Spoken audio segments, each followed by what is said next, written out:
Hey everybody, it's your man James back again with some more video action for you. Once again, I've taken a little something from a live stream I did not too long ago and chopped it out for you because I thought it was kind of interesting.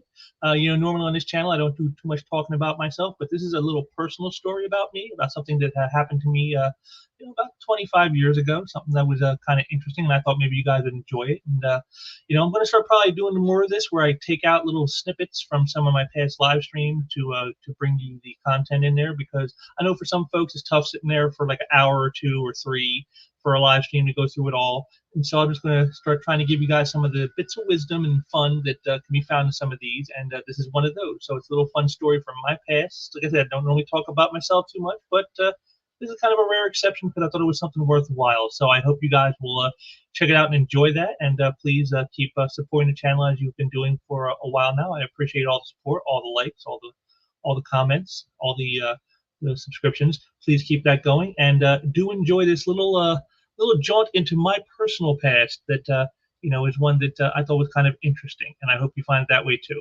Thanks a lot, folks. I'll be back with more stuff soon. You take care. I'm going to share with you something from my past involving comics, of course, that I was involved in that none of you really know. Only a handful of people know this story. I was involved in an issue of Playboy comics. I mean, not comics, but Playboy Magazine back in early 2000. And I got in the book without writing a letter about my sex life to them or having my wife pose for pictures. So this has got to be that's crazy. It's almost impossible to do that. So I'm going to get it for you right here.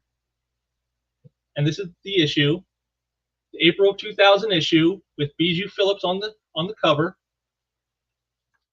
And if you're wondering, how did you get in this magazine, James, without any of the usual stuff you expect when doing a Playboy thing? It's from this right here, a story called Holy Drug War, Batman, where writer Joshua Green did a story about comics tackling the topic of drugs and drug abuse.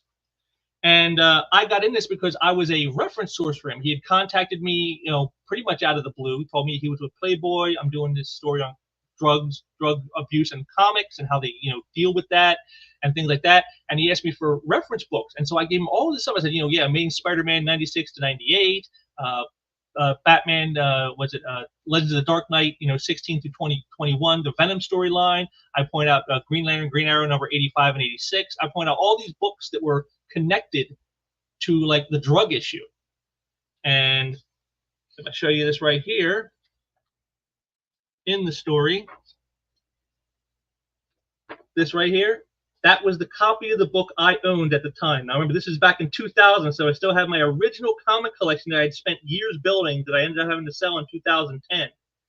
But this issue was one that I owned, and it was my copy because he asked me for a scan of it. And so I sent that to him, and so he got to check that out. The only thing about it is, and after I got them, I was excited at first. I'm like, wow, I got my book in a Playboy issue, and oh my God, I was a reference source. This is awesome.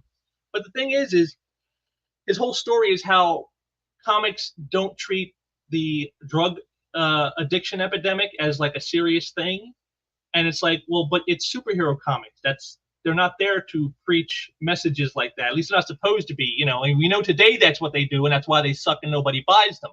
But back then, you have to know what they were for. They were basically action adventure tales. And he talked about, how, Green Arrow went out and beat up the pushers that got Speedy hooked on drugs, and how Batman, holed himself up, in his cave to get over, beating drugs. He did it all by himself. He didn't need any help. He didn't ask for any assistance. And it's like, but he left out certain key aspects, which is Batman did have assistance. He had Alfred helping him. And yes, while Green Arrow did go out and beat up the pushers that gave Speedy the drugs, what he didn't talk about was in that same story, we saw a moment with Speedy where he was suffering from withdrawal symptoms, and he was being helped by Black Canary. So it did show that you do need help sometimes with this stuff. But this is the thing, he came in with it. He goes, this sort of comic exaggeration doesn't teach kids anything useful about the risks of drugs or explains why people take them, or distinguishes relatively benign drugs such as marijuana from narcotics. Invariably, comics portray drug users as threats to the public safety who, like any worthy villain, rain death and destruction. Because they are bad guys, users are dealt with accordingly. Violence solves everything. Tough love isn't support and treatment, it's a baseball bat.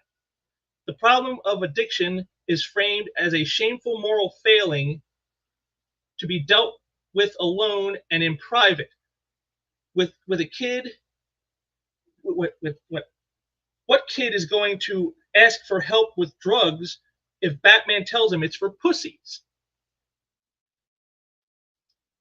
You know, and so he kind of basically says that, you know, that they don't treat it in the serious way it should. It's like, but these are superhero comics. They're not PSAs. They're not, you know, an informational packet on how to deal with a drug problem. This is meant to be entertainment first and foremost. And so, yeah, they're going to focus on the drug dealers, and they're going to focus on kicking their butts, you know, for putting the poison out there. Yes, that's what they're going to do, because that's what superheroes are for. It's a power fantasy, you know, and you want the power to be able to kick the butt of anybody who you know is doing the bad stuff. And that's what you do with a superhero book. So I was very disappointed after I got it, because I didn't realize that that's the tact he was going to take with his story. Because if he did, I probably wouldn't have wanted to help him. But you know, just wanted to give you guys a little something there. It's a little story from my past, something that happened to me. You know, I was involved in an issue of Playboy without, you know, telling about the details of my sex life or having my wife pose, and that's a pretty amazing thing to get done today. So, you know, you couldn't imagine that happening to you, you know, if you tried back in the day there. So, but that's just a little something if you have it, you know. And if you guys are interested, again, it's the April 2000 issue of the book with Bijou Phillips on the front cover. And so if you want to check it out for yourself, read the article and all that, please do, and just check that out. But I want to thank you all for joining me today.